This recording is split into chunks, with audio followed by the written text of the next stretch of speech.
inta u dhaxaysa Algeria Zambia dhalinyaro Soomaali naftooda ku waayay biyaha Algeria dhalinyartaas oo gaaraysa 23 qof laba qofna ay ka badbaadeen 22 kalena ay naftooda ku waayeen dalka Algeria dhalinyartaas Soomaalida ee naftooda ku waayay dalka Algeria wallahi waa masiibo aad iyo aad u xanuun badan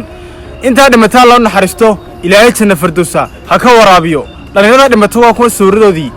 adaba dhalinyarada Soomaalidu maxay wadankooda ku taariibayaan wadankooda maxay uga tagayaan wadankooda maxay u nacayaan oo maanta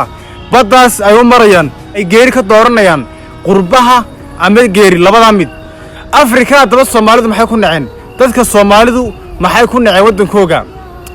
imika wadanka Soomaaliland marka soo eegto wallahi oo billahi oo tollay been ma sheegayay waxa ka shaqaysanaya waa ajaanib dadka ka shaqaynaya waa ajaanib maanta dhalinyaradeenii bar taariibta